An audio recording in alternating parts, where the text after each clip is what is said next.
সরকার উন্নয়ন করছে, মাদারব মাফিয়াগর উন্নয়ন করছে, যারা বড় লোক হেগর উন্নয়ন করছে, ফ্লাইওভার বানাই দিছে। বড় লোকটা চলবে, আমরা চলতে পারি না। বিপেলে নাকি আমরা উঠবো, আমার ওটার কোনো আছে? আমার দরকার নিত্য প্রয়োজনীয় বিমান দিয়ে কি করবো আমি? মাদকের যেগুলো আছে মাদক, এই মাদকের দামটা উচ্চ লেভেল করা উচিত। নিম্নমানের যেমন এই অটোরিকশা, যেগুলো সাধারণ মানুষ যারা খেটে খাওয়া মানুষ, সেগুলোর দামটা কমিয়ে দেওয়া উচিত। বাড়ানো তো উচিতই নয়। এবং যারা নিত্য প্রয়োজনীয় জিনিসগুলো এক দাম আরও কমিয়ে দেওয়া দরকার, সেখানে দাম বাড়ানোর কোনো যুক্তি নেই। নেশার দাম বাড়াতে থাকেন, সমস্যা নাই, ডাবল করলেও সমস্যা নাই, কেন নেশা খাক। কিন্তু আমাদের যারা নিত্য প্রয়োজন চাল ডাল পেঁয়াজ মরিচ এগুলোর দাম আর যা আছে তার থেকে আরও কমাতে হইব।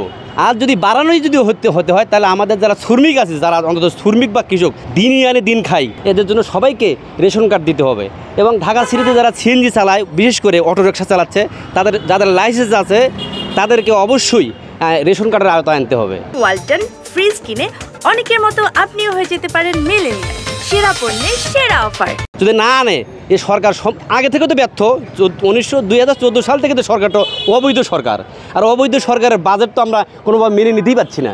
আমি অটোরিকশা সিএনজি চালক, 200 টাকার মামলা আমার গাড়িতে হয়েছে 8000 টাকা, এবং অনুরোধ করা সত্ত্বেও তারা মানে নাই। অতএব আমরা বিমানের দরকার নেই তো, আমার দরকার নিত্য প্রয়োজনীয়। তো বিমান দিয়ে কী করবো আমি বিমানে তো আমার বয়স এখন 48 বছরের মধ্যে একদিন বিমানের দরজাও ঢুকতে পারিনি। তো বিমান দিয়ে আমি কী করবো? আমার দরকার হচ্ছে ট্রেনের দাম কমান, যে ট্রেন মেট্রো রেলের দাম কমান, যেখানে আমরা সবাই যেতে পারি। দাম তো বাড়ার কোনো যুক্তিই নাই, বরং কমাই দিতে হবে। বাসের ভাড়া কমান, ওই বিমানের ভাড়া আরও ডাবল করেন, সমস্যা নেই। বিমান তো আমরা চলবো না। বিমান ওই প্রধানমন্ত্রী, ওই মানে করে এসপি, ওই বেনজির আহমেদ ভুট্টোর মতো দালাল চক্র, তারা বিমানে চড়ে। ওদের দাম বাড়াক, বিমানের দাম যত বাড়াক। এই অটোরিকশা সিএনজি চালকরা 4 বার বাজেট হয়েছে, আজ পর্যন্ত আমাদের কোনো দাবি পূরণ করে নেই। 900 টাকার জমা, সেখানে 1250 টাকা নিচ্ছে নগদে।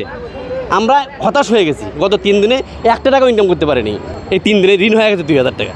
এবং এই সরকার আজকে যদি পতন হতো, তা আমি খুশি হতাম। এই সরকারের পতন ডাক দেওয়া দরকার। এই সরকার কোনোভাবেই আর থাকা সম্ভব নয়। আমাদের কোনো প্রতিক্রিয়া সরকারের উপরেই নাই। এই সরকার হলো অবৈধ, সমস্ত কিছুই অবৈধ। গ্যাসের দাম বাড়বো, 43 টাকা লিটার আছে, ওখানে কমসে কম 50 টাকা 63 টাকা করবো। এই যে আমাদের মিটার আজকের 15 বছর আগে বানায় দিছে, জমা আছিল সেসম 700 টাকা, সেই সময় মালিক 900 টাকা জমা নিচ্ছে। এখন জমা হইলো 1500 টাকা। আপনার তো সেই মিটারেই চালান লাগে। সাতজনের রাস্তা ধরে মানে মামলা করে কয় টাকায় আইছে মিটারে চালায় না, কেমন চালাম এই মিটারে? সরকার তো ঠিক করে দেয় না, বছর যাইব ঠিক করে দেব। আমরা বছরে বাজেট বাড়াইলাম, তোমার 10 পয়সা গ্যাসের দাম বাড়ছে, আমরা তোমার 5 পয়সা বাড়াই দিলাম। সরকার এই মাদারব মাফিয়া কিচ্ছু কমাইতে পারে না। বিপেলে নাকি আমরা উঠবো, আমার ওটার কোনো আছে? আমার হলো কর্ম দিন আনবো, দিন খামো, সেটার উপরে সরকার কমাক।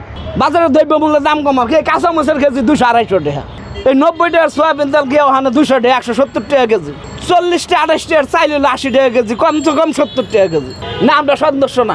সরকার উন্নয়ন করছে, মাদারব মাফিয়াগর উন্নয়ন করছে, যারা বড় লোক হেগর উন্নয়ন করছে। তার না একটা ফ্লাইওভার বানাই দিছে, বড় লোকটা চলবে, আমরা চলতে পারি না।